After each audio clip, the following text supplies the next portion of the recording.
Good morning, New Canaan High School. I'm Caitlin Mulcahy, coming to you live from the NCTV studio. Today is Friday, November 16th, and a day D. And I'm Luke Rambuya. I hope you all enjoyed the extra sleep and made it to school safely. With that being said, we have a lot of information to fill you in on, from the Turkey Bowl to senior internships. But first, will everyone please rise for the pledge?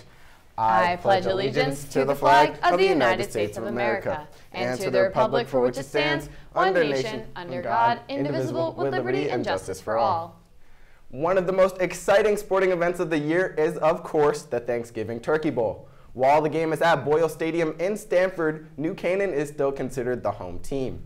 If you are an NCHS student or New Canaan Booster Club member, you do not need to purchase a ticket. However, if you know someone who does, they can purchase a ticket online on the GoFan app. Don't forget that you need to print out your student ticket or member pass, or you can just upload it on your phone before arriving to Boyle Stadium. So make sure to do so. Speaking of the big game, you need gear. This past week, Spirit Wear store was open every day from 11 to 12:30 p.m. This will be true today as well. Vintage jerseys will be on sale for $5 each, and as a reminder, the store only accepts cash. So be sure to take advantage of these slick deals and get your Spirit Wear today. Moving on to some other great deals, the choir program is still holding their annual Grapefruit Drive.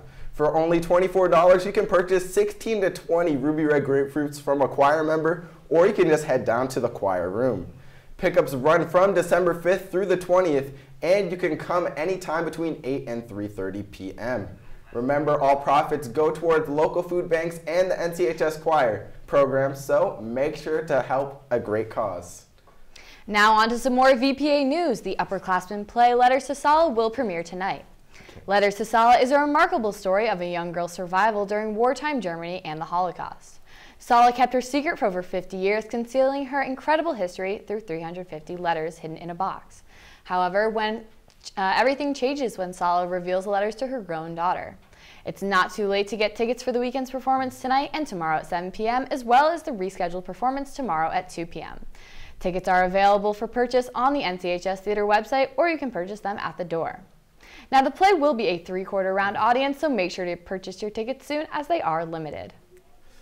Speaking of something else you don't want to miss, seniors who are looking to participate in the senior internship program, listen up. On November 19th, you will receive an email containing a link to the senior internship program portal where you can start to apply. The applications are open from November 19th to December 14th. If you are looking to propose your own internship, you have until December 19th. More information about creating your own internship will be included in the email, so make sure to keep an eye out for that. Now for some more academic news, we would like to congratulate the outstanding student performances at this past weekend's Connecticut Debate Association. Special shout-outs go out to Ronnie Renda and Sachi Krishna, who made it to the team finals and placed second in the varsity division team. Johnny also placed third in the varsity speaker division. Congrats also go out to Julia Carpi, who placed third in the novice speaker division, and Nia Krishnan, who placed first in the novice speaker division. Both Sachi and Johnny now have qualified for state finals, so good luck guys and great job. The Student Coalition, in conjunction with Charity Link, will be collecting money and toys for the Marine Corps Toys for Tots program, which delivers toys to children who might not otherwise receive presents for the holidays. The collections will begin this week and go through Wednesday, December 12th. All toys donated should be appropriate for children between the ages of 6 months and 12 years old.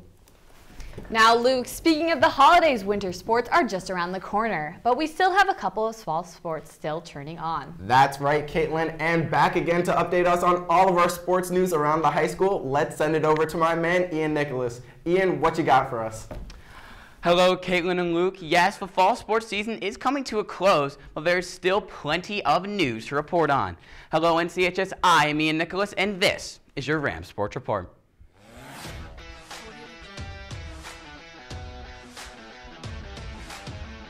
Let's start off with Andrew Malling. We're still talking about him again because he just won't stop running. Andrew capped off a terrific senior season with a strong performance at the 84th Annual New England Interscholastic Cross Country Championship Saturday in Manchester, New Hampshire. He finished 28th out of over 100 runners across 5 different states with a time of 16:35 for the 5K. Andrew was 10th among Connecticut runners and 2nd among the 16 FCAC runners in the boys' race. Congrats, Andrew, on a remarkable year. Sit back, relax, and take a break.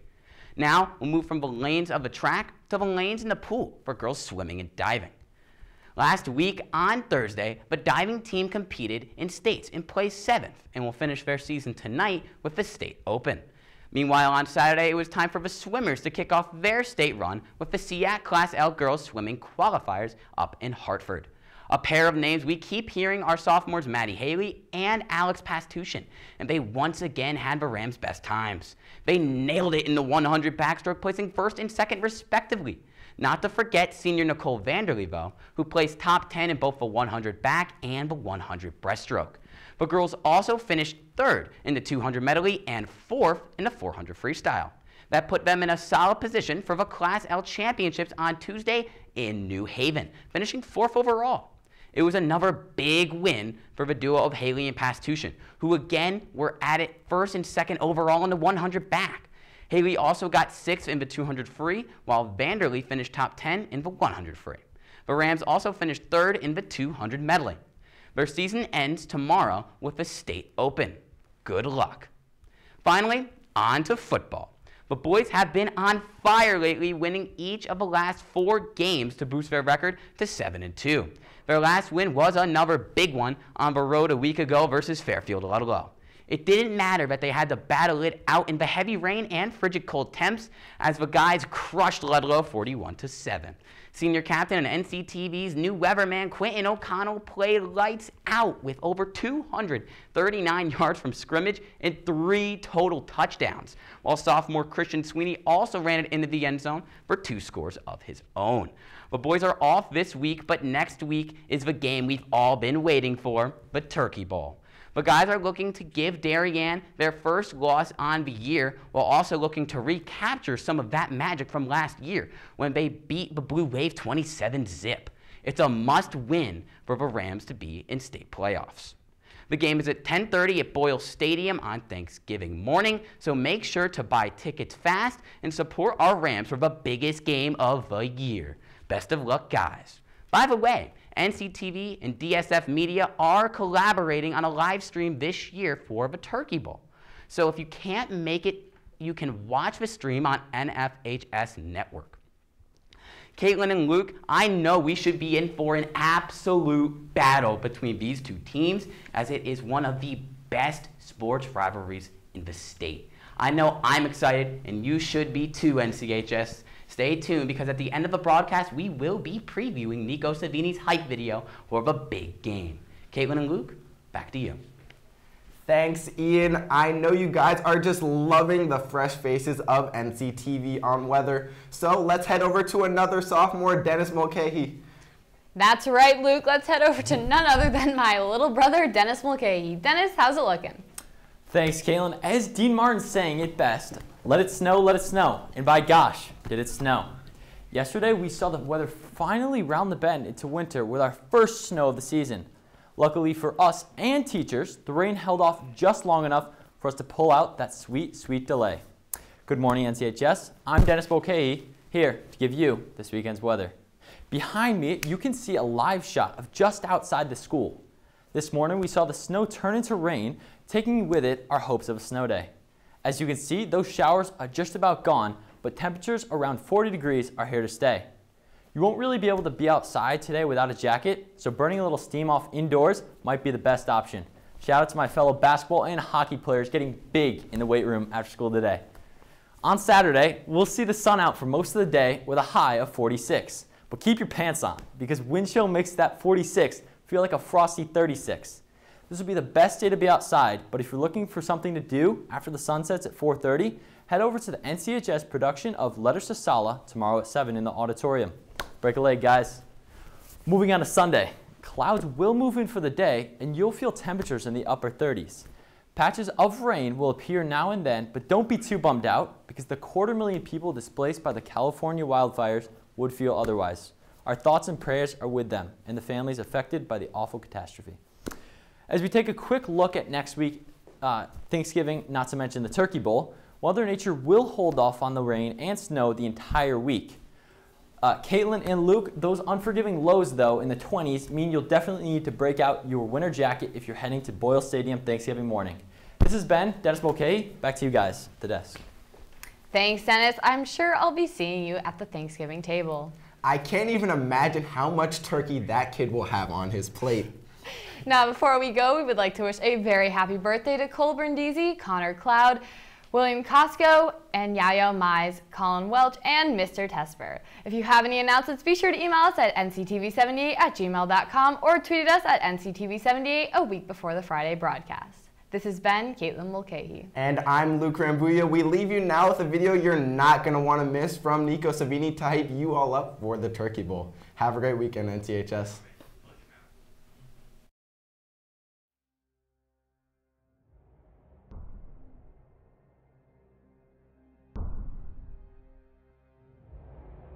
Closing in on one of the most highly anticipated high school football games of the year here in the state of Connecticut, the annual Turkey Bowl between Darien and New Canaan. It is a rivalry that dates back to the 1920s. This year's game will once again be played at historic Boyle Stadium in Stamford. It is a special venue able to accommodate the thousands of fans expected to attend.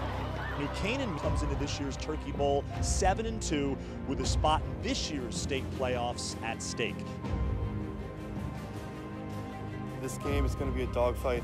It's two great teams going at each other, and I think anytime New Canaan and Darien get to play each other, it's a huge matchup and it's always highly anticipated. It's just going to come down to who can make more plays and make less mistakes. And I think, I know we're ready and I'm excited to go out and fight.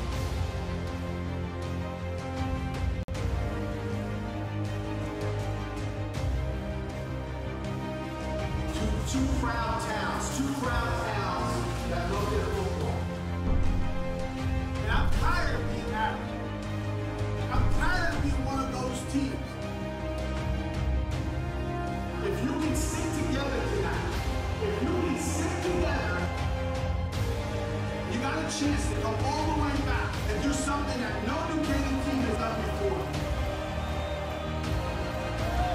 All we got, all we need, all we got, all we need, all we got, all we need, all we got, all we need.